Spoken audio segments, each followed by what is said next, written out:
Pourquoi il ne faut pas investir en Chine? En tout cas, pourquoi moi je n'investirai jamais en Chine? C'est la question qu'on va se poser aujourd'hui dans l'hebdo de Ricardo. On aura aussi les rubriques habituelles que vous connaissez, la macroéconomie, l'analyse des indices que nous connaissons bien. Ensuite, on verra si vos valeurs sont intéressantes ou pas avec une analyse technique et graphique. Et puis pour les investisseurs qui cherchent des pépites, eh bien écoutez, on fera un point sur quelques pépites scandinaves qui ont beaucoup bougé cette semaine. Voilà tout le programme de cet hebdo, le 16e du nom, c'est parti, après générique.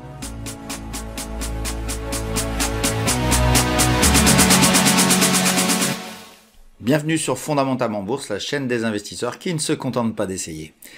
Et je suis très heureux de voir qu'il y a de plus en plus de gens qui ne se contentent pas d'essayer sur cette chaîne. Vous êtes de plus en plus nombreux et vraiment ça me touche, et tous les messages que je reçois ainsi que les likes, etc.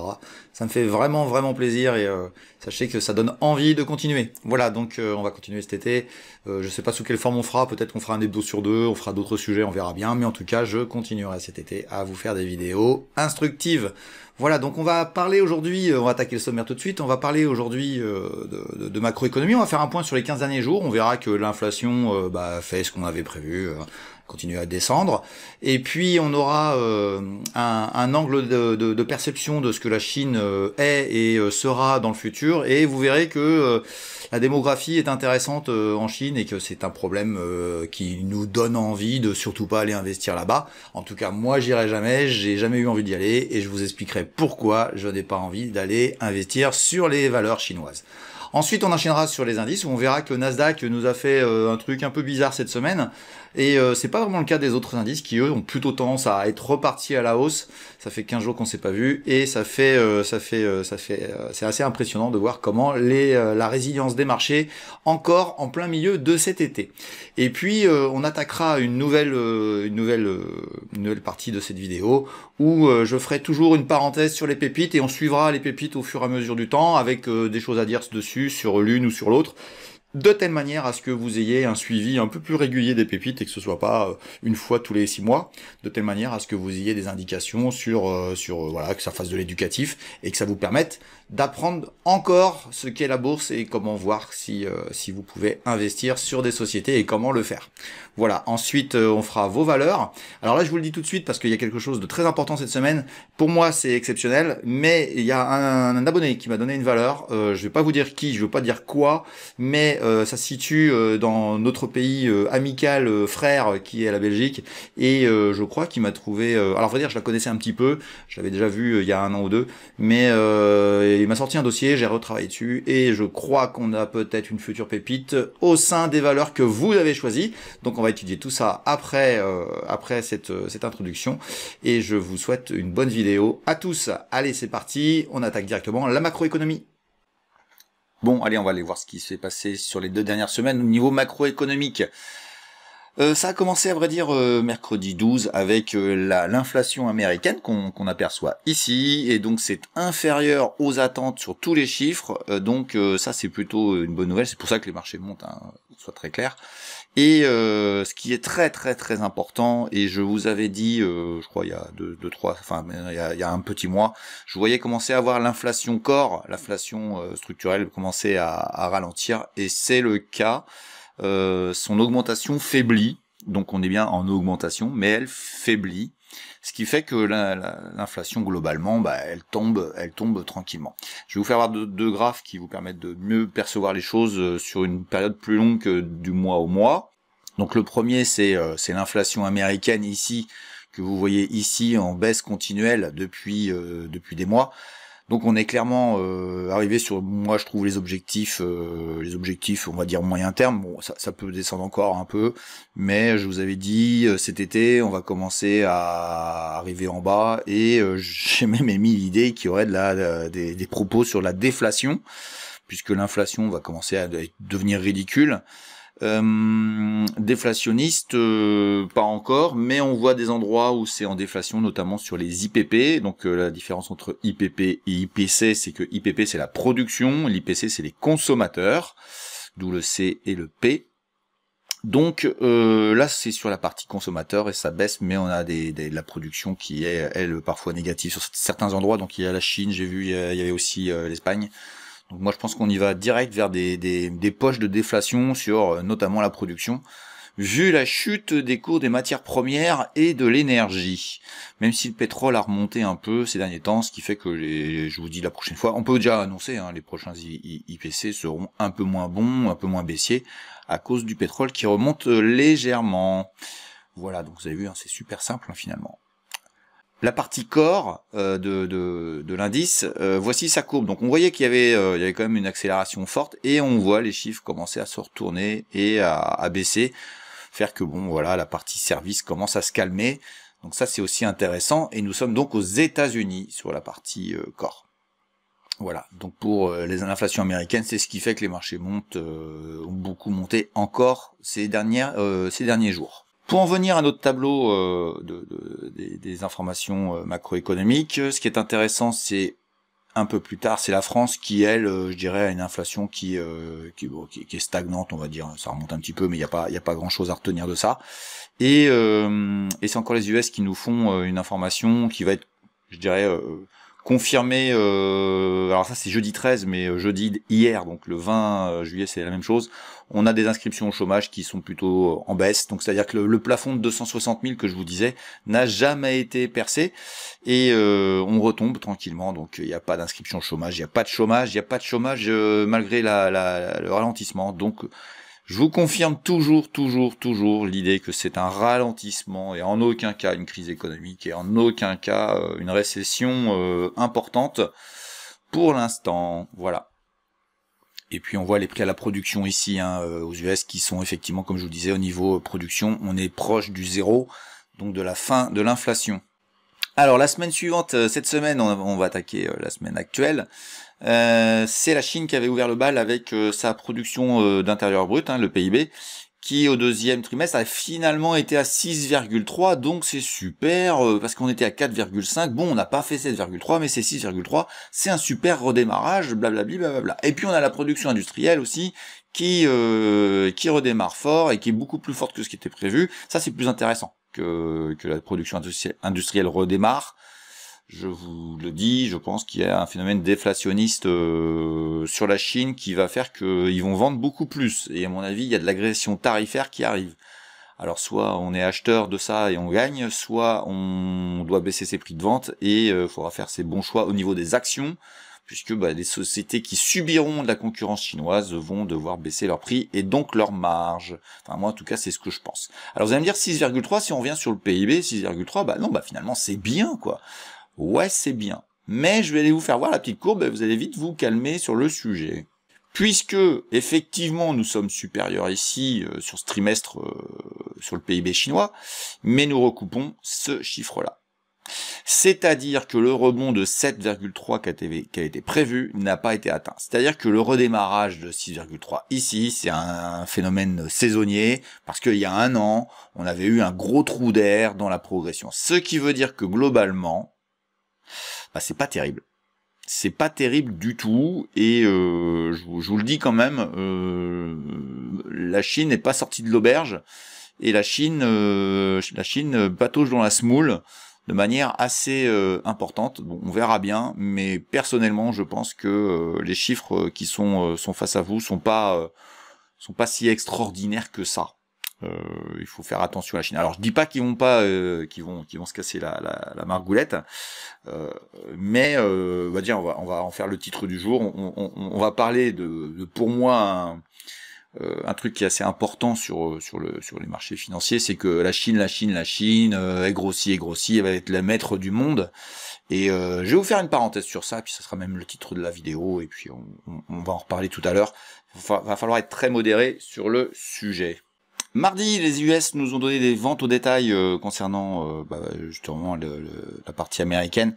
On est bien en ralentissement économique, ça progresse mais beaucoup moins que prévu, donc c'est pas non plus une catastrophe, donc on est bien dans ce scénario de ralentissement. On va pas aller plus loin sur le sujet. La consommation tient sans être non plus extraordinaire. Voilà.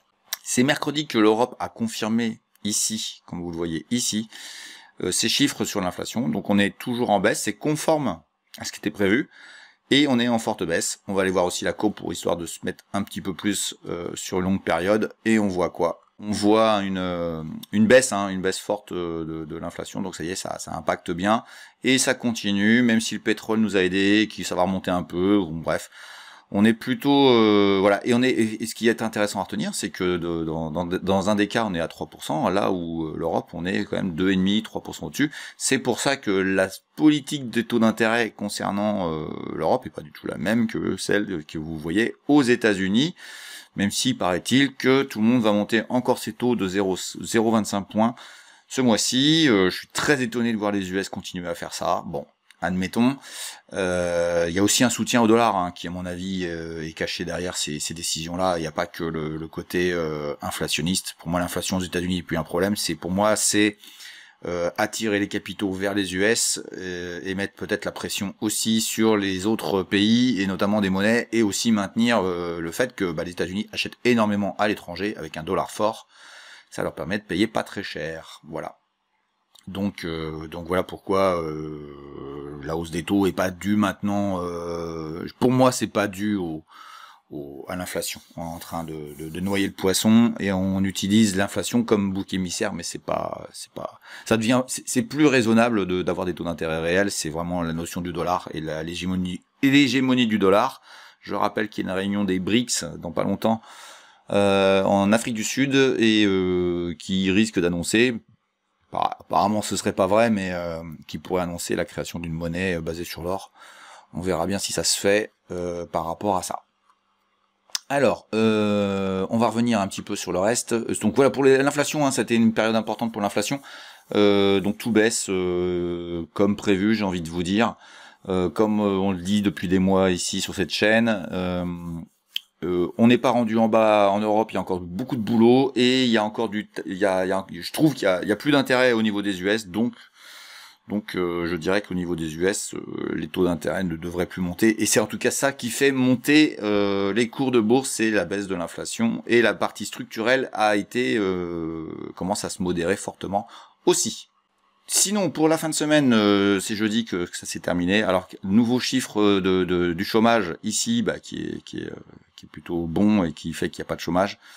Donc c'est ce qui fait que les marchés aujourd'hui ont décroché un peu jeudi, hein, notamment au niveau du Nasdaq. Bon, parce que voilà, suractivité justifie la hausse des taux d'intérêt. Moi, je pense qu'on commence à un peu se raconter n'importe quoi. Ce qui est important dans la baisse qu'il y a eu hier, c'est de regarder le VIX, comment il a bougé. Et le VIX, il a rien dit, donc c'est de la correction technique. Alors je dis pas que ça va pas encore baisser, mais voilà, ça avait un peu exagéré quand même là au niveau des indices, notamment américains et du Nasdaq. Donc c'est normal qu'il y ait aussi un phénomène de correction et de modération. Voilà. J'en ai terminé avec la partie macroéconomique et j'enchaîne directement sur le titre du jour. Le titre du jour, la Chine, faire attention à la Chine. La Chine, c'est pas le nirvana absolu. Pour les actions, pour moi, c'est absolument une catastrophe de voir des gens aller s'investir en Chine. Les indices le disent, hein, ça se casse la figure. On a plein de phénomènes sur les actions qui font que, mais il y a aussi la macroéconomie. Alors rapidement sur les actions, qu'est-ce qui fait qu'il faut pas enfin, moi, je vais pas en Chine et j'irai jamais en Chine et je ferai jamais la Chine et je fuis la Chine. C'est un pays totalitaire. C'est un pays communiste malgré tout. Je rappelle que le communisme, c'est quand même l'inverse de la bourse, pour pas dire autre chose. Ça, c'est la première chose. Les comptes des entreprises sont nébuleux. Les règles de surveillance et de contrôle sont sous l'égide du Parti communiste chinois. Donc vous vous retrouvez dans une situation où vous avez un renard dans un poulailler, quoi. Enfin, c'est pas moi j'ai aucune confiance dans ces gens-là. C'est politisé à fond, on met en place les hommes qu'on veut. Quand il y en a un qui dit des petites choses, je pense à Jack Ma qui est le créateur de Alibaba, il a disparu pendant je ne sais combien de mois des réseaux sociaux, etc. Il a dû aller se faire un bon rappel à l'ordre dans une prison chinoise et enfin voilà, et on n'entend plus parler de lui, hein. Voilà comment ça se passe en Chine. Il faut entendre. Hein. Alors moi, je veux bien qu'il y ait des gens qui adorent la Chine. Ils sont formidables. C'est une grande culture. Oui, c'est une grande culture, mais c'est une culture qu'on comprend pas. Et surtout pas nous, les marchés financiers. Les marchés financiers, on veut être pragmatique, on veut de la vérité, on veut de la certitude, on veut de la fiabilité. Il y a rien sur la Chine qui me fait dire d'une manière structurelle qu'on peut avoir confiance dans ces gens-là. Pourtant, ils prennent des parts de marché, on est bien d'accord. Donc ça, c'est la première chose que je voulais vous dire sur le sujet. N'ayez pas confiance dans les comptes des sociétés chinoises, parce que il y a des scandales. Vous allez sur Netflix, vous tapez ça, vous allez voir, il y a des films sur le sujet très intéressants sur ça. Mais je voulais vous parler de la Chine sous un autre angle beaucoup plus long terme. Et c'est important de dire ça, parce que quand on me prête des propos, j'ai fait une émission sur l'or, sur l'or, on m'a reproché... ouais, on me reproche des choses, mais ce que je suis en train de dire, c'est dans les décennies qui viennent. Bon, c'est pas à l'instant T ce que est en train de faire le graphique de l'or. Hein. C'est pas, enfin, faut se mettre dans un environnement de temps en cohérence avec ce que je raconte. Donc là, je suis plutôt sur moyen court terme sur les actions, dire ouais, de toute façon, c'est des tricheurs et voilà. Et je dirais que ça fait longtemps. C'est peut-être même du très long terme cette histoire. Mais on peut espérer qu'un jour ils ne trichent plus. Mais pour l'instant, j'ai aucune information dans l'autre sens. Mais là, je vais vous parler d'un truc qui est beaucoup plus long terme et qui est beaucoup plus structurel. La Chine a fait la politique de l'enfant unique. Qu'est-ce que tu me racontes? Qu'est-ce que ça va impacter sur mes investissements? Bah écoutez bien la suite. L'enfant unique, c'était dans les années 80, 90, etc. Ça a duré une trentaine d'années. Donc il y a 2-3 générations qui ont eu l'histoire de vous avez le droit qu'à un seul enfant, etc. Et le deuxième, sanctions très importantes. Et finalement les sanctions on les avait pas parce qu'on s'arrangeait. Puis c'est triste ce que je vais vous dire, mais c'est la vérité. On tuait les bébés, quoi. Et on choisissait, quitte à tuer les bébés, on choisissait à tuer plutôt les filles que les garçons, parce que les filles ça coûte cher pour diverses raisons culturelles, etc. Donc on se retrouvait avec un surplus de garçons dans les générations qui sont aujourd'hui en âge de procréer. Les générations en âge de procréer. C'est-à-dire que les conséquences de ce qui s'est passé il y a 30 ans sont aujourd'hui sur des populations en âge de faire des enfants. Alors on a obtenu la chose suivante en Chine, c'est qu'on a une stabilisation de la population. Ouais, d'accord. Nous avons un vieillissement des populations, une difficulté à tenir en Europe le niveau de population de nos pays. Donc il y a de l'immigration pour compenser. Donc c'est très bien de le faire comme ça, etc. La question est de dire, mais comment se fait-il que ces gens-là, à partir du moment où vous avez non pas 2 enfants comme on fait en Europe à peu près par mère, on n'a plus qu'1. Et les chiffres sont clairs, ils le font. Et ils nous expliquent que leur population a continué à augmenter. Légèrement, mais a continué à augmenter. Et ils se stabilisent plus ou moins autour de 1,4 milliard. C'est faux.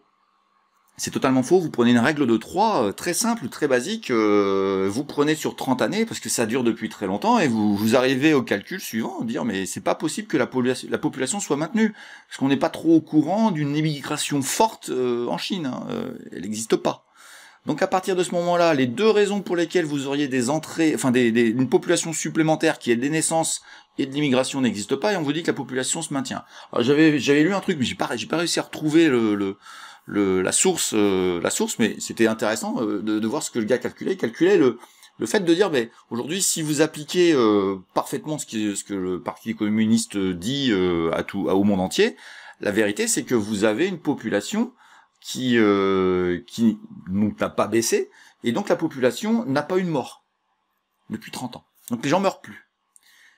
Bon, vous avez compris, c'est complètement faux, les chiffres sont faux, et de manière très importante. Alors quel est le nombre d'habitants aujourd'hui en Chine? On n'en sait strictement rien, mais il y a des choses conséquentes à ça. C'est que, bon, la première chose, c'est qu'on voit bien que la Chine, il y a beaucoup moins d'habitants que prévu, et ça a un impact quand même. Hein. Il n'y a pas de puissance économique qui peut sortir du lot si vous avez une dégradation de la population en termes de quantité. Ça, c'est certain. D'ailleurs, la population américaine a toujours progressé lors du XXe siècle. Faut bien l'entendre. Et vous vous retrouvez dans une situation où aujourd'hui nous avons des femmes, des enfants, des filles rescapées de l'éradication des filles qu'il y a eu pendant cette période-là. Hein, faut dire ce qu'il est. Et vous avez ces femmes, ces filles en âge de procréer qui ne veulent plus se marier. C'est-à-dire qu'on a le phénomène maintenant de la génération suivante qui dit non mais moi je suis très bien sans enfants. c'est vachement bien de ne pas avoir d'enfants. Ça, c'est le premier comportement qu'il y a.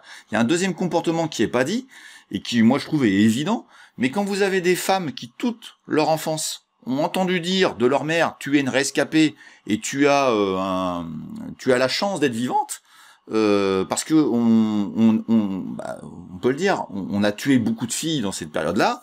Est-ce que vous pensez que ces femmes en âge de procréer ont envie de tomber enceinte d'un enfant, ou elle a toujours une chance sur deux d'avoir une fille? Je peux vous certifier que quand on vous a imbriqué dans la tête que vous étiez une rescapée et que les filles n'étaient pas les bienvenues en Chine, eh bien les femmes font un choix qui peut être surprenant mais tout à fait compréhensible, c'est qu'elles ne veulent pas d'enfants. Parce qu'elles ne veulent pas perdre leur fille, parce qu'on relancerait une politique, voilà. Donc c'est peut-être pas très... C'est pas très raisonnable de penser comme ça, mais c'est ce qui se passe. Et aujourd'hui, ils n'arrivent pas à redémarrer la fabrique à bébés, quoi.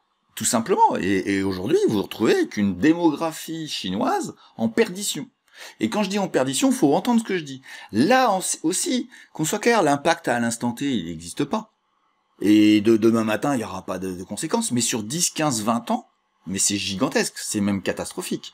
À partir de ce moment-là, c'est pour ça que je vous dis, méfiez-vous de la Chine. La Chine, c'est vraiment pas le pays que l'on pense. Moi, je me rappelle, alors c'est un vieux qui vous raconte ça, c'est un old school, c'est un boomer qui vous raconte ça, mais vous savez, les jeunes, écoutez les vieux des fois, hein, c'est pas inintéressant ce qu'ils racontent. Mais moi, quand j'ai mes livres d'histoire, mes livres de géographie de l'école, le Japon allait dévorer le monde. Puis non, il n'a pas dévoré le monde du tout. La puissance économique numéro 1, la plus puissante du monde et de très loin, ça reste les États-Unis. Et encore à l'heure d'aujourd'hui, moi je pense que ça restera encore longtemps les États-Unis, même s'il y a un challenger qui arrive, etc., qui est plutôt cette association de pays, les BRICS. Les BRICS sur lesquels je pourrais faire une émission là-dessus, hein, parce que entre nous, les BRICS... moi, je veux bien que les Indiens, les Chinois s'acoquinent politiquement, mais en même temps, à la frontière, ils sont en train de se taper dessus. Hein.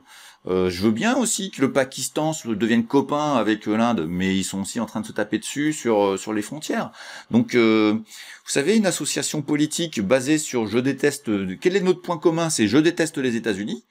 Je suis pas convaincu que ce soit la meilleure façon de s'associer politiquement. Voilà, donc c'est pour ça que les BRICS, c'est à la mode, vous allez en entendre parler beaucoup au mois d'août parce qu'ils sont en train de se réunir, ils vont accueillir plein de monde. Moi, je suis beaucoup plus modéré sur le sujet parce que je suppose que quand même il y a des gens qui vont peut-être pas avoir envie qu'il y ait trop de monde dans cette association politique, qui se veut aussi économique, qui est très intéressante à voir, mais je peux vous dire qu'il y aura des tensions qui arriveront assez rapidement entre des pays qui n'ont finalement pas de lien si important que ça entre eux, entre l'Afrique du Sud, la Russie et l'Inde et la Chine. C'est bon. Je sais pas, c'est pas si extraordinaire que ça. Puis il y a aussi le Brésil. Alors, faut regarder la carte du monde. Waouh, c'est compliqué pour ces pays-là d'avoir hormis cette envie d'avoir un contre-pouvoir face aux États-Unis. Je trouve qu'il y a quand même beaucoup de choses à régler. Je dis pas qu'ils vont pas y arriver, mais moi je suis assez épaté qu'on croit que ça va devenir en claquant des doigts une puissance sans problème. Moi je pense qu'il y aura des problèmes, mais c'est mon avis. Voilà, donc attention à la Chine, attention à ce que fait la Chine dans sa politique globale. La notion de démographie peut vous paraître totalement hors de propos par rapport à la bourse. Oui, c'est parce que t'es un trader, mon ami. Cette chaîne, c'est pas une chaîne de trader, hein, c'est une chaîne d'investisseurs, et tu peux faire du trading avec des valeurs, etc. Il n'y a pas de souci, mais c'est d'abord une chaîne d'investisseurs. Et la Chine, pour moi, ce n'est pas du tout un Eldorado. Ce n'est pas du tout une région du monde où il faut être investi. C'est loin, c'est dangereux, pour toutes les raisons que je vous ai dit. Et puis, je trouve que c'est pas le pays de l'avenir. Alors vous allez me dire, oui, il y a l'Inde. On pourra reparler de l'Inde si vous voulez un jour, mais pour l'instant je vous parle de la Chine, et pour moi la Chine, faut vraiment pas y aller. C'est mon avis, ça n'engage que moi. Il y a des gens qui m'ont proposé des valeurs qui sont liées à la Chine au niveau européen, et on pense à Prosus, etc. Franchement, voilà, les raisons profondes sont celles-ci. Voilà, j'espère que ça vous a plu, ce petite parenthèse sur la Chine, mais définitivement la Chine, faites attention. Allez, on attaque la suite avec les indices, et on va voir que ça gigote un petit peu depuis hier, ça a pas mal gigoté, notamment sur le Nasdaq. Allez, c'est parti. Bon, puisqu'on parle du Nasdaq, une fois n'est pas coutume, on va attaquer par le Nasdaq. Donc en mensuel, quelle remontada, hein, c'est clair, hein, on est passé au-dessus de ce niveau-là qui me paraissait important, et puis là on est en train peut-être de faire un mois de retournement enfin voilà. À vrai dire, je n'ose même plus rien dire sur la hausse parce que c'est quand même assez hallucinant. Retrouver les niveaux sommets autour de 16 500, j'agrandis un petit peu ici, là, enfin on va y aller. Enfin, je pense qu'on va y aller, je sais pas quand, mais on va y aller. On va y retourner vers les niveaux records. Voilà, ça n'empêche pas qu'on puisse avoir une phase de pause. Hein. Si vous regardez bien dans cette hausse qui a été assez fulgurante, on a eu cette période-là, par exemple, qui était aussi en août, juillet, août, septembre, au cours du mois je dirais, la fin d'été, début d'automne.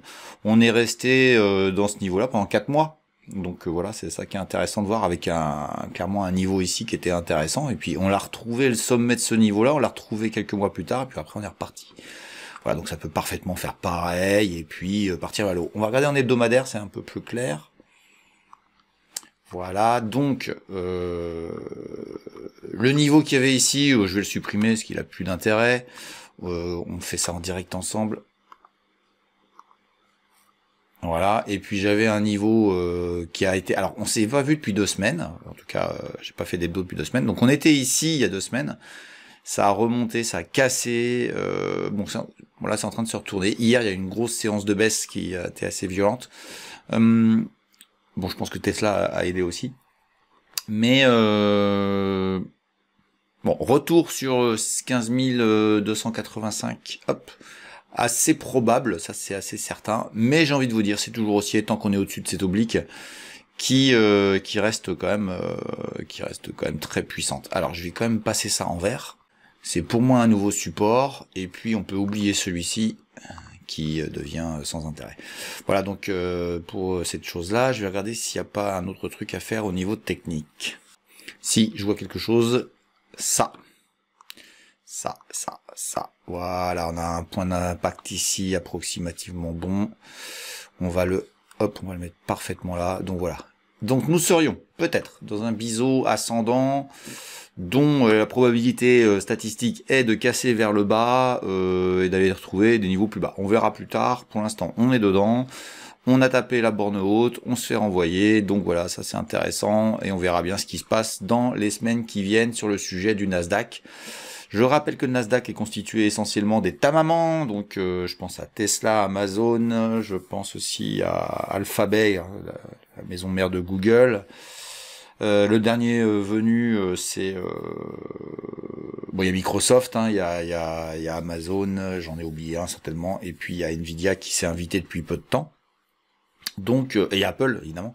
Donc, voilà, quand ces dossiers-là prennent une claque, on a la sanction tout de suite. Et il se trouve que là, c'est Tesla. C'est pas interdit qu'il y en ait d'autres. Ça a monté tellement fort sur chaque dossier. Enfin, Google un peu moins, Amazon un peu moins. Mais on peut se dire quand même qu'aujourd'hui, waouh. C'est haut, mais ça peut continuer à monter encore un moment. Voilà, les US, c'est comme ça. On va enchaîner, si vous voulez bien, on va pas traîner, on va enchaîner sur le CAC 40 qui lui n'a pas fait du tout la même chose, il a même fait plutôt l'inverse cette semaine, puisque cette semaine, alors voilà, on voit mieux comme ça. Cette semaine, il a rebondi. Alors ça fait 2 semaines. Moi, j'étais très inquiet ici. Je voyais vraiment le dernier rempart. Et finalement, ça a rebondi sur cette oblique qu'on avait inscrite, qui était pas très judicieuse. Et du coup, celle-ci disparaît. Celle-ci, on la conserve. Je dirais même qu'on la valide encore plus. Et j'ai toujours cette oblique-là qui nous taquinait et qui est en train de se faire casser. Alors, je suis vendredi matin. Le CAC 40 à plus 0,28. Il a rebondi la semaine dernière. Il a rouvert un peu à la baisse, mais finalement, il est en train de taquiner. Eh ben, je sais pas trop, mais si ça passe, eh ben, il serait capable d'aller chercher le sommet là-haut, là. Impressionnant, surtout que on va peut-être avoir des résultats d'entreprises qui vont aider à ce scénario absolument incroyable. Bon voilà, on verra bien, mais je la laisse pour l'instant. Si c'est refoulé en fin de semaine ce soir ou grâce aux US, je dirais que on continuera à l'idée qu'on va redescendre sur 6750 voire 6008 dans l'été, mais pour l'instant c'est costaud. Alors ce qui est assez surprenant, c'est cette volatilité qui a eu lieu tout le mois de juin et qui continue en juillet. C'est assez surprenant, je vous cache pas que je suis... Enfin, si vous regardez bien dans l'historique, il n'y a pas trop souvent ce genre de comportement-là.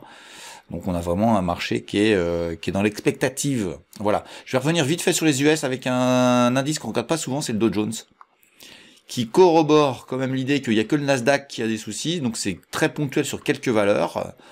Et on a un Dow Jones qui vient de casser. Alors je vous dis, on n'est pas encore ouvert sur les US puisque là il est 13h, mais il risque de finir la semaine plutôt positivement. Et clairement il y avait une résistance là, ici, et elle est cassée. Donc on peut même le mettre en vert pour devenir un support. Voilà. Donc sincèrement, tiens, on peut mettre aussi une oblique sur le Dow Jones ici. Elle est magnifique. Voilà. Donc sur le dos, rien de spécial sur le dos. Enfin voilà, donc il y a que le Nasdaq finalement qui nous fait des petites misères. Mais c'est sa composition qui commence à être vraiment problématique. On a déjà discuté, mais je ferai peut-être une émission spéciale là-dessus d'ailleurs, sur cette composition indicielle qui est complètement catastrophique. Alors, on va aller regarder vite fait l'Allemagne. Alors je navigue entre les US et l'Europe, mais c'est pas très grave, vous y retrouvez. Donc on a toujours ici, en hebdomadaire, nous étions très négatifs à l'idée de passer sous le niveau des 15 675. Et ben, qu'est-ce qui s'est passé? Réintégration la semaine dernière, et puis c'est pas spécialement en train de repartir à la baisse. On est en train de vouloir aller chercher de nouveau les plus hauts historiques. Waouh, c'est impressionnant. Tiens, je vois une oblique tout de suite qu'on va s'inscrire. Ouais, ça peut fonctionner. On va la mettre en pointillé, on verra bien si elle est intéressante dans le futur. Voilà. Et on verra bien. Je vais enlever ça parce que ça n'a plus de raison d'être. Je dirais que si, il a raison d'être, mais ici, en dessous ici, mais ça veut pas baisser. Hein. Ça veut pas baisser. On est toujours positif sur les marchés. La macroéconomie est considérée comme bonne au niveau des marchés, Voilà. Voilà, j'en ai fini avec la première partie de la vidéo et on va enchaîner après le disclaimer et après la présentation de la biblio.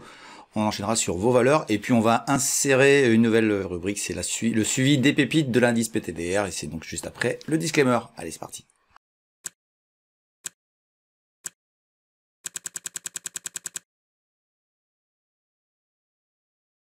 Le petit disclaimer qui permet de voir que je ne suis pas un conseiller et que tous les graphes que je vous présente sur tous les actifs ne sont ni des conseils d'achat ni des conseils de vente, mais juste mon avis. Alors avant de passer à vos valeurs, je vais vous expliquer comment fonctionne la biblio de Ricardo, la façon la plus simple de trouver les valeurs que nous avons étudiées dans les vidéos précédentes. Alors vous allez sur votre menu YouTube et vous tapez le nom de la chaîne que vous préférez, Fondamentalement Bourse. Elle apparaît assez rapidement ici. Vous n'oubliez pas de vous abonner et de surtout mettre la cloche qui vous permet d'avoir les notifications, sinon vous ne serez pas informé des nouvelles vidéos. Voilà, on va aller directement sur la chaîne tout de suite. Voilà, vous arrivez devant le menu que vous connaissez peut-être déjà, et vous allez aller taper ici le nom de la valeur que vous recherchez pour savoir si j'ai déjà travaillé dessus. L'idée que j'ai, c'est BNP, par exemple, une banque française, et vous avez automatiquement la vidéo sur laquelle j'en ai parlé avec la date où ça a été fait. Sur ce cas-ci, c'était il y a 2 mois. Vous avez la possibilité ici de mettre soit le nom de la valeur, soit le code. Je vous conseille plutôt le code, parce que le nom de la valeur, parfois, il y a un tiret qui peut vous embêter, qui fait que moi, j'ai pas écrit de la même manière. Mais si vous mettez le code, normalement, si j'ai pas fait d'erreur de saisie, vous la trouverez. Et ça vous permet de voir l'analyse qu'on a fait. Pour aider l'algorithme à apprécier ma chaîne, je vous invite quand même à regarder toute la vidéo de telle manière à ce que je sois pas pénalisé. Et vous pourrez voir comme ça toutes les valeurs que j'ai pu étudier. C'est valable à peu près entre 3 et 6 mois. Après, vous pouvez me relancer pour faire une mise à jour sur la valeur que j'aurais déjà étudiée. Voilà, on va attaquer tout de suite les valeurs qui sont à étudier cette semaine, et je vous souhaite une bonne suite de vidéos. Voilà, puis je voudrais rajouter à cela que c'est une émission où on ne fait pas d'américaine. Toutes les valeurs sont 100% dans le PEA, et je vous invite à y rester, en tout cas pour ce qui est des Français, et puis pour les étrangers. Vous avez qu'à suivre ce marché européen qui est passionnant et qui a plein de valeurs extraordinaires, et on en a quelques-unes dans l'indice des pépites, dont on va parler tout de suite. Donc l'indice des pépites cette semaine, alors comme j'ai fait une émission la semaine dernière, je vous remets l'encart de la vidéo, vous allez voir dans la chaîne, hein, vous allez voir que ça date de la semaine dernière, donc c'est pas très vieux, mais j'ai promis de faire un suivi régulier. On va le faire et on va voir en fonction des événements qui vont se passer sur cette semaine. Et il faut savoir que l'indice des pépites, à mi-semaine, à la fin mercredi, il était à plus 3% sur la semaine, hein, ce qui est absolument gigantesque. Et puis il vient de tout reperdre. Et ce qui est intéressant, c'est de savoir les raisons pour lesquelles il a perdu, et c'est dû à des résultats d'entreprise. Donc c'est une période où ça va bouger pas mal, où des sociétés vont décevoir, d'autres vont annoncer des choses encore plus extraordinaires.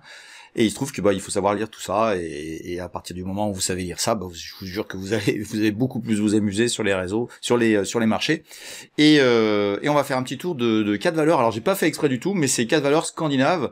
C'est le hasard complet parce qu'il y avait d'autres choses intéressantes. Je vais juste faire une parenthèse. On avait rentré une pépite la semaine dernière qui s'appelle Reward Media. Elle a fait plus 8, plus 9 dans la semaine. Et elle, il n'y avait pas de résultat particulier, c'était juste un point technique intéressant, et il se trouve qu'il a été marqué clairement par le marché, donc on a peut-être trouvé un point bas sur cette valeur de manière assez intéressante. Reward Media. Maintenant, on va enchaîner tout de suite sur les 4 valeurs dont je voulais vous parler, avec 4 quand même. La première, ça va être Kempower, qui est coté à Helsinki en Finlande, et qui est donc en euros.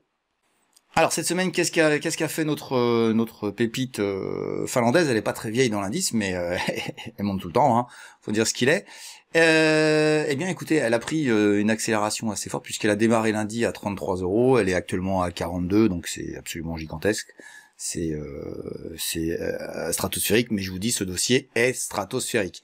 Donc pourquoi? Parce que tout simplement, alors je vous ai fait un petit couloir haussier sur lequel elle peut buter là, peut-être pas, on verra bien.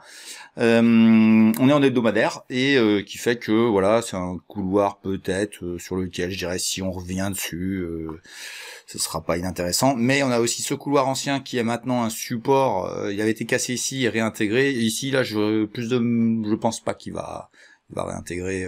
Il peut revenir toucher ici, mais voilà, j'agrandis un petit peu pour que vous voyez bien. Il peut revenir toucher ici, mais j'en suis pas convaincu. On verra bien. Ça peut faire aussi un pif-paf, hein.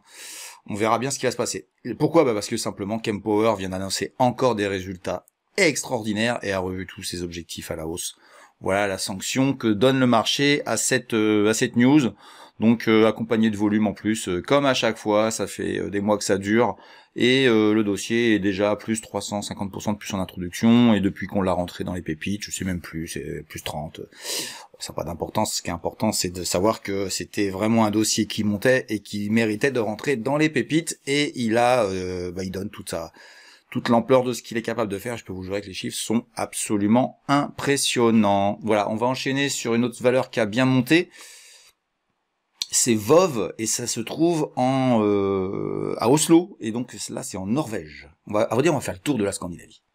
Voilà donc VOV, qui est donc côté qui travaille dans le traitement de l'eau, hein. L'eau, ça y est, ça bouge enfin. Et nous avons un biseau sur une assez longue période. J'avais été acheteur ici, et j'avais rentré dans les pépites ici autour de 11, je crois que c'est 11,40 exactement le prix. On est à 15,18. Alors je parle, c'est pas en euros, hein, c'est en couronne norvégienne, qui elle-même, la couronne norvégienne, est en train de surperformer l'euro. Donc on a le double effet qui se coule, de la hausse de la valeur plus de la hausse de la monnaie par rapport à l'euro. Donc ça c'est assez formidable, ça c'est vraiment le top niveau. Alors, qu'est-ce qui s'est passé sur VOV? Tout simplement, on a eu beaucoup d'activités ici, et puis on a cassé à la hausse cette semaine. Alors là, on est en train de corriger, parce que il y a aussi le Nasdaq qui a bien corrigé hier, mais je dirais que globalement, on reste haussier sur... on est en rebond technique, hein. Techniquement, c'est encore un rebond sur VOV, même si moi, je suis assez convaincu qu'on a touché un point bas, mais... loin de moi l'idée de savoir si c'est vraiment le cas. En tout cas, sur VOV, on a une news qui a fait décoller le titre. Je vais vous mettre en journalier parce qu'elle n'est pas tout à fait visible en hebdomadaire. Ça s'est passé ici. Et puis on a accéléré ensuite ici, voilà, où c'est ici qu'on a eu la news, hein, voilà, on est en journalier. Qu'est-ce qui a fait que VOV a bien monté? Tout simplement parce que il y a un contrat qui va enfin aboutir, on va dire. Il y a un pipeline dans les commandes, dans tout ce que fait VOV qui est très important. Donc on a, c'est pour ça que moi je comprenais pas que ça baissait, mais voilà, on est en train de rebondir, peut-être en train de construire un futur VOV beaucoup plus attrayant techniquement et puis en termes de graphique, mais c'est une société que je suis surveillé depuis longtemps et qui travaille dans le traitement des eaux, et il faut dire ce qu'il est, on va en avoir besoin de ces gens-là. Donc voilà, ça a donné une accélération super intéressante. On était dans un petit couloir ici, je trouvais intéressant, depuis 2 mois, 2 mois et demi, hein, on l'avait entamé ici et on l'a cassé. On l'a cassé à la hausse, et vous voyez, il y a eu un petit pullback très rapide, et hop, c'est reparti à la hausse, et là, c'est parti en bull run. Alors, est-ce que ça va s'arrêter? Je n'ai pas le sentiment que ce soit encore le cas. J'ai tracé, pour votre information, une sorte de petit couloir que vous pouvez étudier, et puis, j'ai envie de dire, moi, je sais pas si ça va aller là, mais ce serait pas inintéressant, on verra bien ce qui se passe. Je rappelle que je ne donne pas de conseils, je rappelle que ce ne sont que mes avis, et que je peux être investi sur certaines de ces valeurs. Il se trouve que les 2 valeurs dont je viens de parler sont 2 valeurs qui sont dans mon portefeuille, et je fais un petit coucou aux autorités qui sont concernées par ce sujet-là. Voilà, et ça fait longtemps que j'y suis, et c'était pas hier, voilà, pour ceux qui croient que je pump. On va enchaîner sur la 3e, et là c'est plutôt les mauvaises nouvelles. Donc ça, c'est ce qui a fait monter l'indice en début de semaine, et maintenant on va voir ce qu'il fait baisser en fin de semaine. Voilà, donc la valeur qui baisse aujourd'hui, hein, qui prend en -8 aujourd'hui, c'est la valeur OX2. OX2 qui est vraiment une valeur super intéressante au niveau énergie renouvelable, mais qui a donné des résultats aujourd'hui qui sont vraiment pas à la hauteur de ce qu'on attend d'elle. C'est pas si catastrophique que ça quand on lit bien les news, mais ça, faut-il savoir bien les lire. Et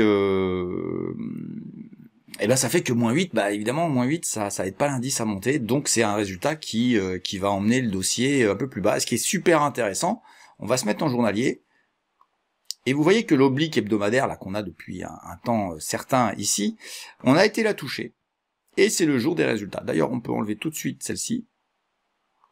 Voilà, parce que celle qui est vraiment pertinente, c'est celle-ci.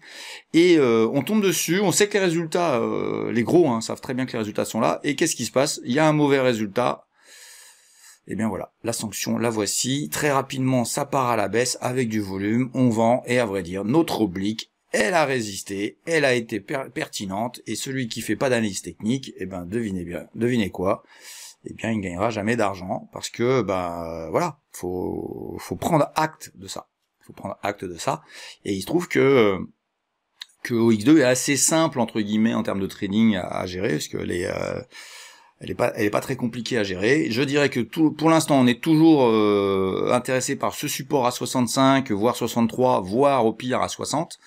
Et ça m'étonnerait pas du tout qu'on y aille. Donc voilà, pour ceux qui disent mais pourquoi t'es pas investi sur toutes les pépites, c'est parce que je fais aussi de l'analyse technique. Je rappelle que je ne suis pas un investisseur DCA, je suis un investisseur dynamique, ce qui est très différent. Et le jour où vous comprendrez ça, vous arrêterez de m'envoyer des messages incendiaires que les gens bienveillants ne voient pas, parce que je les supprime, parce que ça m'agace.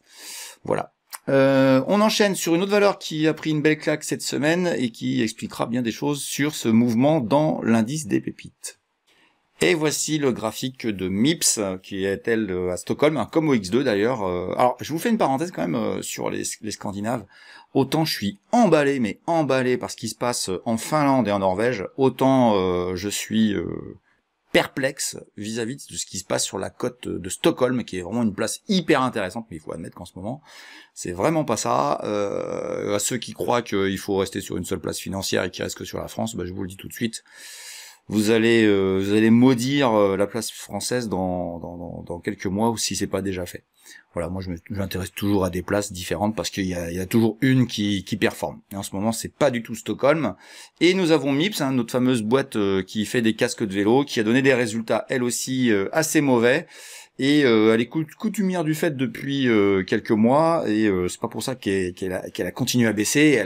On a pricé le prix, on a été à 1200, on est tombé à moins de 300, on est en train de tourner autour de 500, entre 550 et 430. Bon, je dirais que pour l'instant rien à signaler, mais les chiffres s'enchaînent vraiment, je dirais pas très positivement, et c'est ce qui a fait, vous voyez la bougie, on la voit ici. On la voit ici, la bougie a clairement exprimé voilà, une insatisfaction des investisseurs.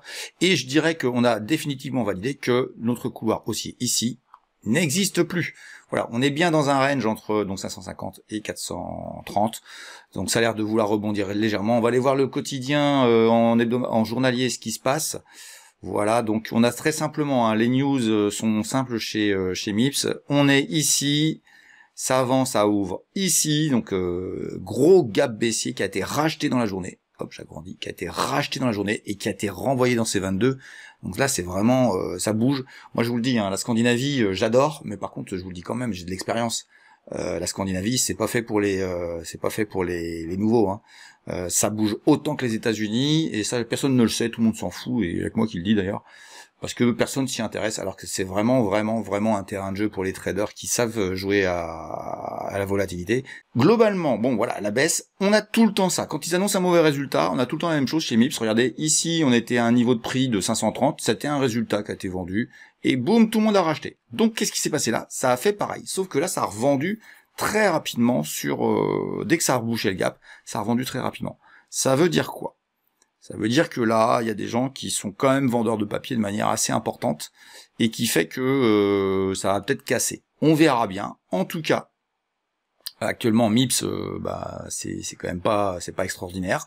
On verra bien ce que ça donne dans le temps, mais on a pris moins 10% sur cette valeur-là cette semaine, ce qui explique, je dirais, les baisses, c'est-à-dire vraiment, dans tous les cas qu'on vient de voir, ce sont des informations que donnent les entreprises, et en aucun cas le marché qui a fait accélérer ou baisser l'indice des pépites. On est en train de redistribuer les bons points aux bons élèves et les mauvais points aux mauvais élèves, et pour l'instant, je dirais que MIPS, bon, ça fait un moment que ça baisse, on le sait depuis longtemps, hein, j'espère que personne n'a gardé des positions tout en haut, hein, moi j'avais tout vendu, et voilà, ça confirme et ça conforte l'idée qu'on n'est pas des investisseurs qui regardent les cours baisser, on est acteurs de nos valeurs, et c'est comme ça qu'on peut s'en sortir sur les marchés, et c'est en aucun cas d'acheter et de fermer les yeux et de ne jamais regarder en croyant que Jésus est apparu à vous sur la chaîne YouTube. Ce n'est pas vrai, ça n'existe pas.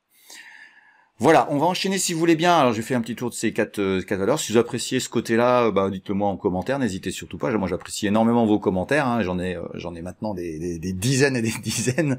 On va atteindre la centaine, ça continue. Et n'hésitez pas à commenter ça si cette rubrique vous convient. Et puis on va enchaîner sur la grosse partie qui vous concerne vous. Maintenant, ça va être la partie analyse de vos valeurs. Analyse vos valeurs, il y a pas mal de choses intéressantes. Je rappelle quand même que ceux qui ne donnent pas leur prénom, je travaille pas vos valeurs.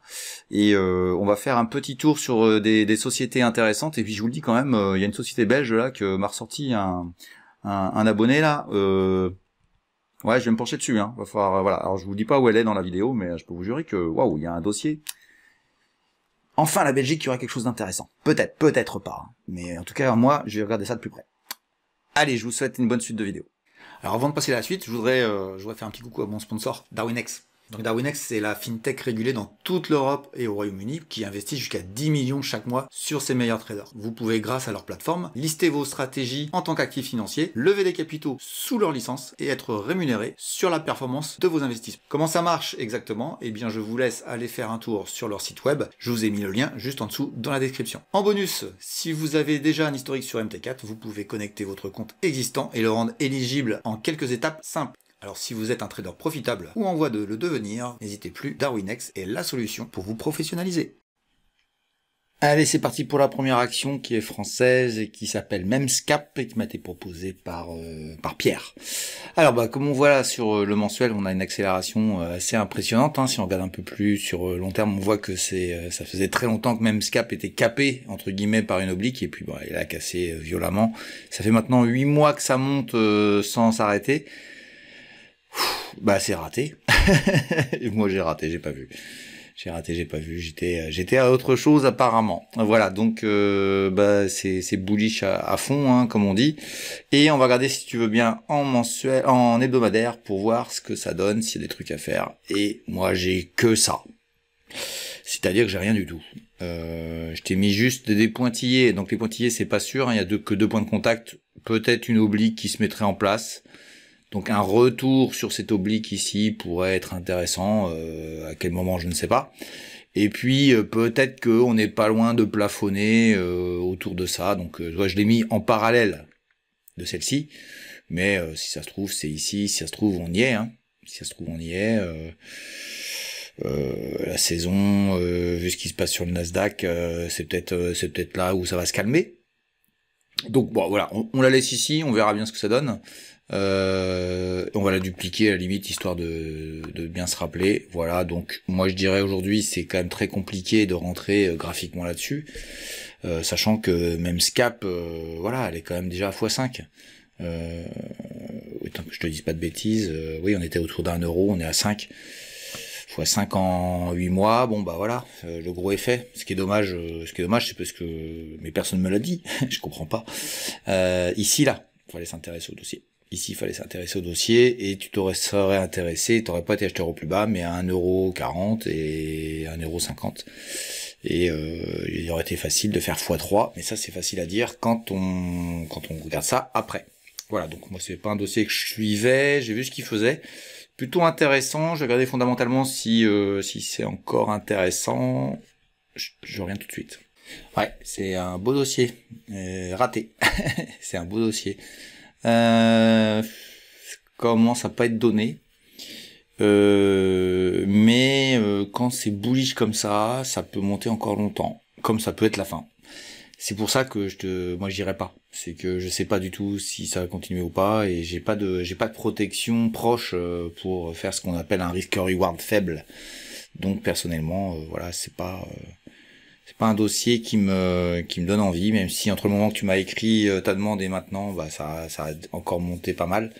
Mais voilà, c'est de toute façon, j'avais pas de plan vraiment intéressant. Le seul moment où il y avait un plan intéressant, c'est à la limite, c'est ici ou ici. Voilà, ici. Et à limite, et peut-être à la cassure de ce niveau-là. Voilà, ici. Tu vois, on va le noter d'ailleurs. On sait jamais, ça peut revenir dessus. Mais ce niveau-là, il peut être intéressant, il a été travaillé à plusieurs reprises. Voilà, ça s'arrête là. Voilà, désolé. Mais merci Pierre pour ce dossier français qui a bien monté effectivement ces derniers temps. On va aller sur un dossier. Tiens, c'est très intéressant ce que Alex m'a demandé. Il m'a demandé un dossier qui est en IPO. On va faire un peu d'éducatif. Osmoson. Donc voilà, on va se mettre en mensuel. Et vous voyez, un bâton. Ça fait même pas un mois que le dossier a été introduit, puisque on va se mettre en semaine. Ça fait 2 semaines qu'il l'est, donc c'est toujours inintéressant. On va se mettre maintenant en journalier et on va commencer à avoir des choses. Ça fait 2 semaines que c'est introduit en bourse. Osmoson a ouvert autour de 7 euros, je crois. Ouais, un truc comme ça, 7 euros. Et il est actuellement à 11, donc ouais, c'est super les IPO. Alors IPO, qu'est-ce que c'est? Une petite parenthèse, l'IPO, c'est une introduction en bourse. Donc voilà, c'est la version anglaise de l'introduction en bourse. Donc on dit IPO souvent entre nous, donc ne vous en étonnez pas. C'est notre jargon. Et moi j'ai un problème avec les IPO, c'est que je ne sais pas si quelles sont les motivations des gens. Alors ils vous font du marketing, hein. C'est joli, on est les meilleurs, on est les plus beaux, on est l'avenir, etc. C'est bien gentil tout ça, mais le problème c'est que moi j'y crois jamais, et je fais bien de pas y croire, parce qu'il y a souvent des grandes catastrophes. Parce que là vous voyez un dossier qui monte là, mais il y en a plein qui chutent lourdement et qui baissent très très très très fort, et des dossiers qui étaient annoncés très très beaux. Le dernier en date qui me revient, il y a Believe qui a bien baissé, mais il y en a un autre qui me reviendra, si je vous le dirai si ça me revient, mais et qui était annoncé comme étant des 10 heures. Voilà, 10 heures. Et qui est annoncé comme étant des super valeurs, quoi. Et puis puis ils ont pris un bouillon, quoi. Donc jamais j'y vais. Jamais. Et même si j'y vais un jour, j'y ai peut-être été, hein, mais vous le saurez pas. Vous le saurez jamais, parce que c'est pas... j'ai pas le droit au conseil, mais j'ai aussi le droit de pas vous emmener dans des trucs complètement aléatoires. Même les professionnels ont du mal à maîtriser ces processus, avec des valorisations qui sont parfois assez douteuses, enfin pas douteuses, mais on comprend pas trop pourquoi ça vaut tant. Moi j'ai vu sur un réseau social que je ne citerai pas, mais qui est complètement naze, j'ai vu des mecs dire c'est trop cher, et puis finalement ça vient de faire x2. Donc on sait pas, c'est la loterie. La question est de savoir si vous êtes des investisseurs ou des joueurs de loto. Voilà, si vous jouez au loto, faut pas venir en bourse. À la limite, allez au PMU, faites un tiercé. Faites un tiercé ou jouez les numéros du loto. Mais là, toi, je sais pas. Et ça, c'est intéressant de voir ça. Donc moi, j'attends toujours les premiers rapports de gestion d'entreprise pour me faire une bonne idée de la chose. C'est comme ça que j'ai trouvé que OKWin, qui me plaisait, hein, dès l'introduction, ça me plaisait, j'ai vu monter, j'ai rien fait. J'ai attendu qu'il y ait quelque chose de plus concret qui me fasse dire « Ah, c'est des gens assez intéressants et ce sont des gens sérieux ». Voilà, donc c'était une petite parenthèse sur les IPO, faire attention aux introductions en bourse. Moi, personnellement, j'y vais jamais, comme ça, j'ai pas de problème, je suis pas ennuyé. J'ai au moins un graphe aussi qui me permet d'avoir des points d'invalidation si ça part en n'importe quoi. Quand vous êtes sur une IPO, vous avez juste le prix de l'entrée, le prix du début comme repère, et ça monte, ça baisse, mais vous savez pas trop où ça s'arrête, où ça, voilà. Donc hors de question en ce qui me concerne, et comme je le dis à chaque fois, je vous rappelle que tout ça, ce ne sont pas des conseils, c'est juste mon avis, je te donne mon avis, voilà mon avis, tu en fais ce que tu veux, voilà. On va enchaîner avec, si vous voulez bien, avec un dossier beaucoup plus enfin pas plus intéressant, mais qui a plus d'ancienneté, Stellantis, avec ces gens qui m'ont demandé ça. Voilà en mensuel Stellantis, donc alors c'est la cotation numéro 1 c'est Milan, mais elle est cotée à Paris, donc voilà, elle est au CAC 40. Stellantis c'est l'ancien groupe Peugeot, hein, on PSA, et qui a absorbé pas mal de choses avec un dirigeant extraordinaire qui s'appelle Carlos Tavares et qui est en bout de ligne, hein, qui est en bout de course, hein, faut faire attention à Carlos Tavares, il est plus ou moins en train de finir sa carrière, plus ou moins, hein. Je sais pas quand est-ce qu'il arrêtera, mais normalement c'est 65 ans, et il en est pas loin. Alors, sinon, donc c'est quand même un élément important, hein, que Carlos Tavares s'arrête un jour, c'est un élément important à prendre en compte, et ce qui fait que peut-être que le dossier monte pas si fort. Bon voilà, graphiquement, mensuellement, on a une sorte de biseau ascendant, voilà, faut savoir que techniquement, la probabilité de sortir vers le haut est faible, vers le bas est forte, il faudrait remonter en haut, et puis gigoter, puis aller casser en bas, ça pourrait mettre des mois, donc c'est pas le sujet pour l'instant.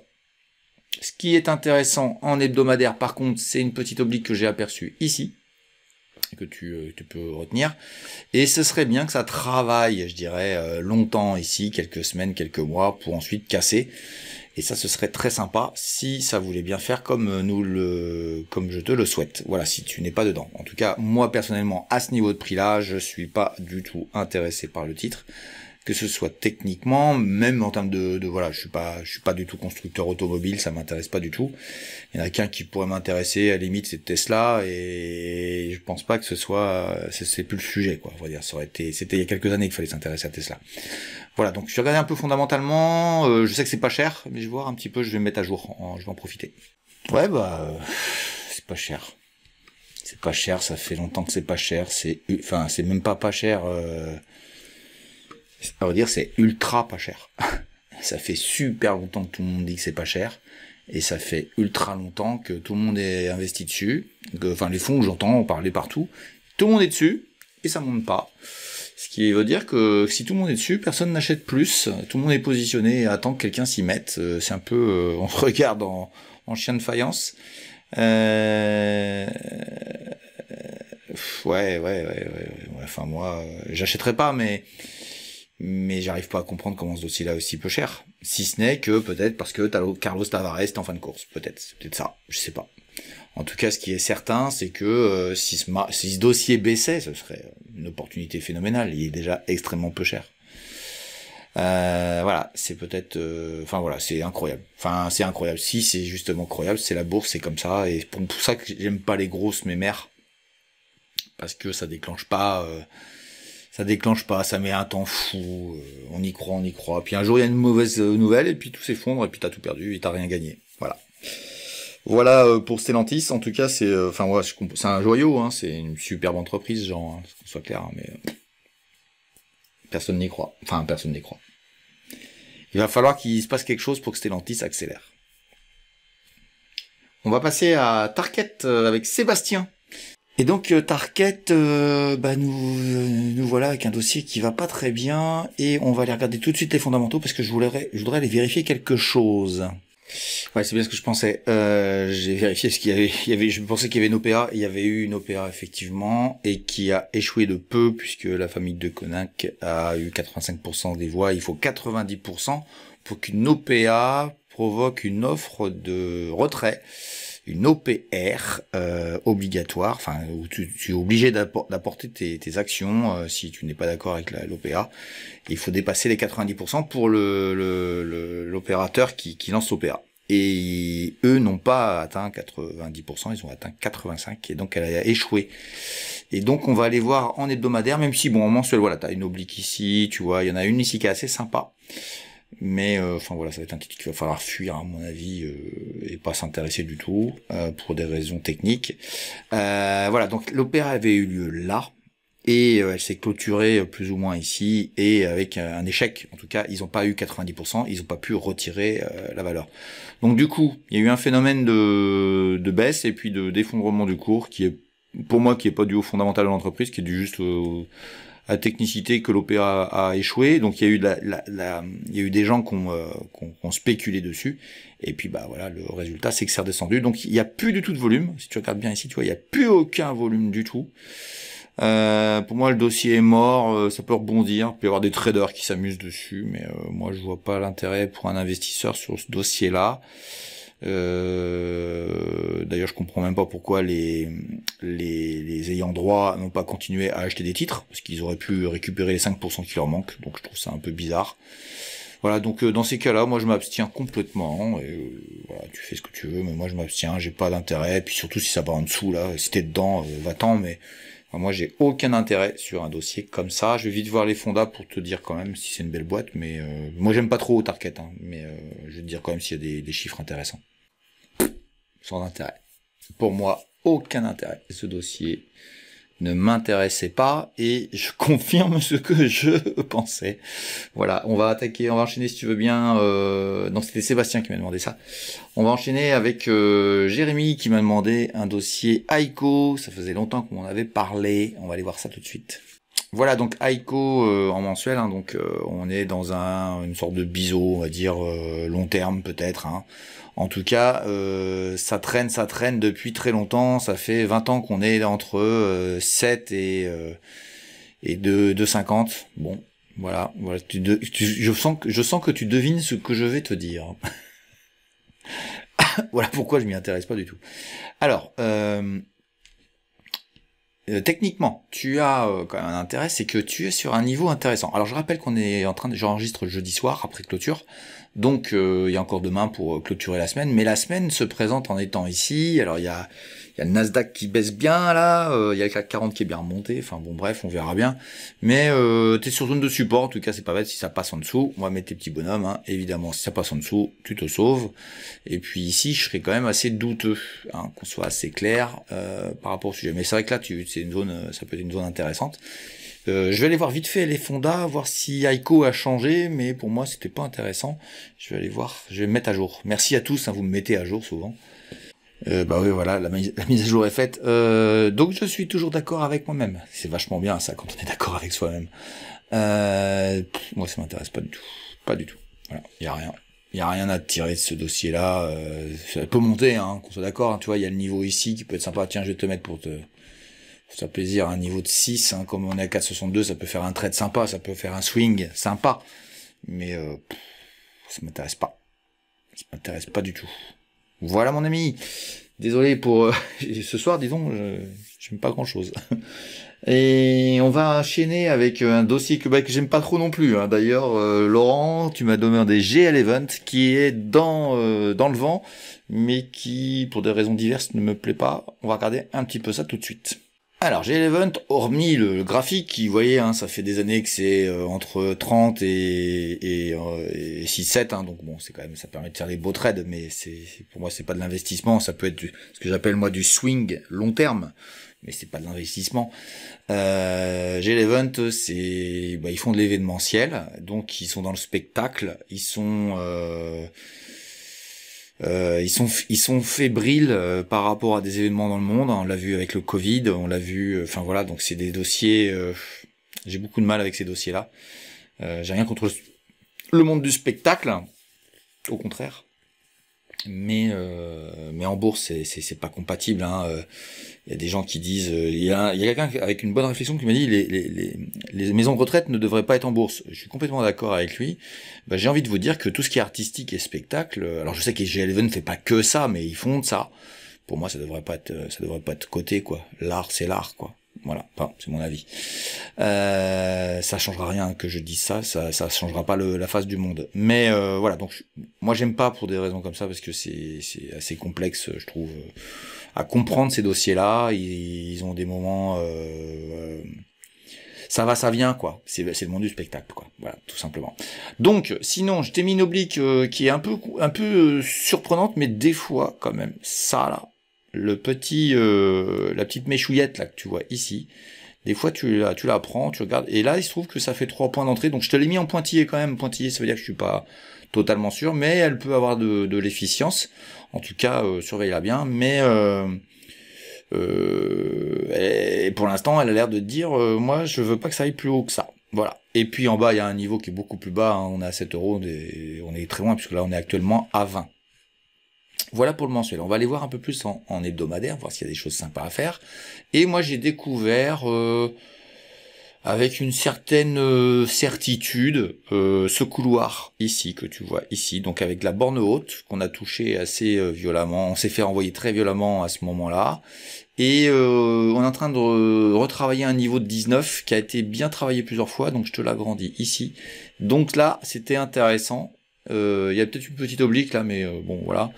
Tant que t'es au-dessus de 19, ça peut se jouer pour aller à 23, mais moi je serais plus intéressé par l'idée que ça aille chercher le niveau ici. Donc on va mettre des petits bonhommes, tiens, je vais te faire plaisir, par ici. Alors je sais pas laquelle des deux c'est, des deux obliques, je t'en ai mis deux en pointillé, c'est autour de cette zone-là.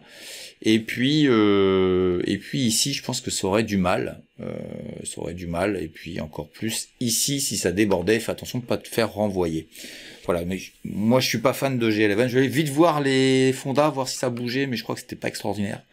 Je vais voir ça tout de suite. Tout le monde a l'air d'apprécier, tout le monde adore, tout le monde aime. Bon, moi je le ferai pas, j'irai jamais sur un dossier comme ça parce que j'en ai trop peur. Mais c'est pas cher et tout le monde est optimiste. Donc voilà, mon avis, moi, tu le connais, je viens de te le dire, mais c'est pas l'avis de la majorité. La majorité est plutôt très positive sur GL Event.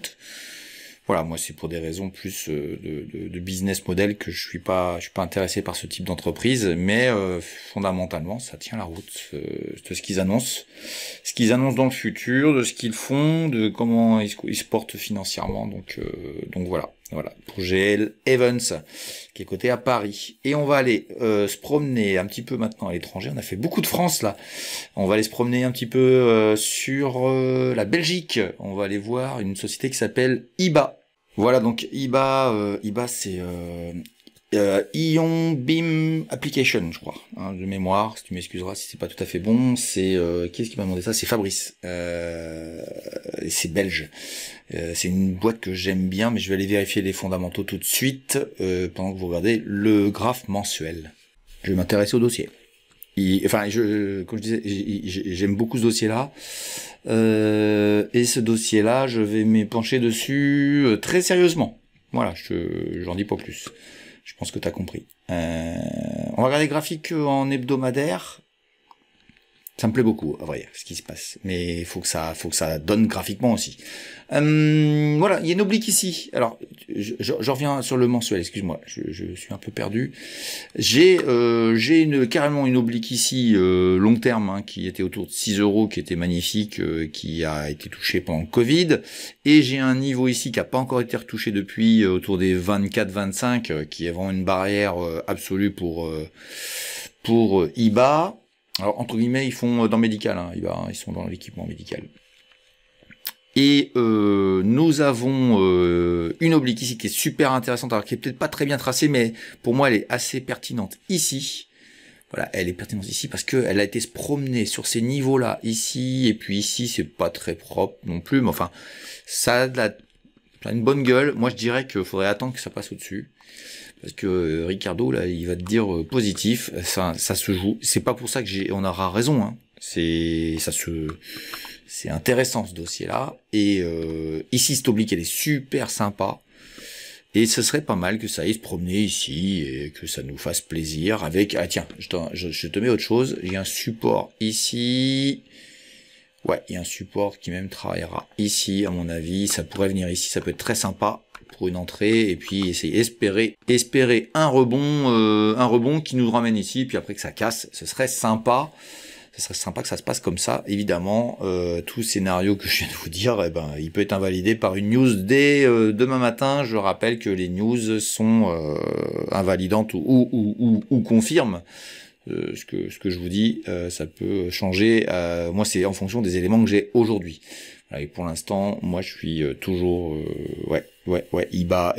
Et quand tu m'as écrit ça, j'ai dit, tiens, c'est une des valeurs belges que je préférais l'an dernier, puis j'avais un peu laissé tomber parce qu'il y a des trucs qui me plaisaient pas. Mais non, faut que je me repenche dessus. C'est vraiment un dossier très intéressant. Très intéressant. Voilà. IBA. Et c'est belge. Peut-être une des plus belles valeurs belges, du coup. Et donc, on va en Autriche. C'est très rare qu'on aille en Autriche, mais merci Smine pour m'avoir fait me promener en Autriche. Pour un dossier, voilà, on est sur une longue période, on est en mensuel, un bougie mensuel, un dossier qui s'appelle Wiener Burger et que je connais très très bien puisque j'ai travaillé dans le domaine du bâtiment. Et Wiener Burger, c'est le numéro 1, je crois que c'est toujours le numéro 1 dans tout ce qui est briques et tuiles, donc la terre cuite, donc la cuisson de terre, etc. Ils font un peu de béton aussi, ils font de la tuyauterie aussi, enfin bon bref, ils font pour les égouts. Donc en gros, voilà, Wiener Burger, c'est un gros groupe industriel qui est, on peut pas dire que ce soit glamour ce qu'ils font, mais voilà, ça monte lentement, très lentement. Trop lentement peut-être à mon goût. Voilà, on va continuer sur l'hebdomadaire. Alors ça monte très lentement parce que pour moi il n'y a rien à faire fondamentalement. Donc voilà, on a. Je vais revenir au mensuel parce que j'étais un peu vite. Le mensuel. Ici vous avez une horizontale qui vient de très loin, qui a travaillé ici, et qui a été débordée, qui a rebondi une fois, hop, on va agrandir ici. Vous voyez, ça a été débordé, on rebondit dessus, et puis finalement c'est cassé, on va vers le bas. Ça c'est 2022, et puis on est en train de buter dessus de nouveau, donc je trouve que ce niveau de 29,30 est intéressant, en tout cas pour vendre, ou passer en force. Mais on est dans un couloir peut-être comme ça, une petite sorte de couloir comme ça ici, sur longue période. Et on va retrouver ça dans l'hebdomadaire. Et dans l'hebdomadaire, donc on les retrouve et on est donc en train de travailler ce niveau de 30. Je dirais que plus à court terme, et donc au niveau hebdomadaire, on a une oblique ici qui a été bien respectée. Tant qu'on est au-dessus, on est positif. Tant qu'on est au-dessus, on est positif. Tant qu'on est au-dessus, on est positif. En dessous, eh ben on l'est plus. Et vous avez une oblique ici qui est travaillée pour la 4e fois à ce niveau-là. Donc je ne sais pas si la cassée sera pertinent puisqu'il y a juste cette résistance après. En tout cas, c'est un niveau de travail. Ça va être intéressant de regarder ce qui se passe ici. Si on passe au-dessus, là, eh bien, on pourrait aller se promener un peu plus haut. Je te le dis quand même, au niveau fonda, il n'y a rien. C'est bon, ça gagne de l'argent, c'est une belle entreprise, mais il faut du peps. Et je ne vois pas de peps dans ce dossier. Donc je suis désolé, Smine, mais voilà, c'est un monstre cette valeur. C'est une Wiener Burger, c'est pas connu du tout en France. Moi, j'ai travaillé chez son concurrent direct au tout début de ma carrière chez Imeris. J'étais dans le bâtiment, j'ai bossé avec eux en tant que client. Enfin voilà, je connais bien le dossier, je connais bien la boîte. Des gens très très sérieux, autrichiens, super intéressants, mais voilà, boursièrement, c'est tout autre chose. Et je dirais que moi, c'est pas des dossiers sur lesquels je m'intéresserais.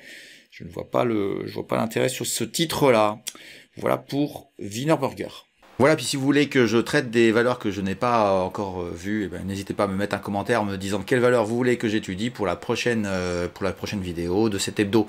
Pour la partie pédago de Ricardo, écoutez, c'est très simple, il n'y a pas eu de questions, donc il n'y aura pas de pédago aujourd'hui, c'est pas grave, on en fera la prochaine fois. N'hésitez pas à poser vos questions là aussi sur les commentaires. Je vous dis à bientôt, n'hésitez pas à mettre des pouces, des likes, m'adorer, partager sur les réseaux, ça va m'aider à ce que cette chaîne continue à grandir et je vous souhaite un bon week-end avec des petites vidéos ici qui vous permettront de regarder ce que je sais faire sur d'autres sujets. Voilà, bon week-end à tous, salut, bye.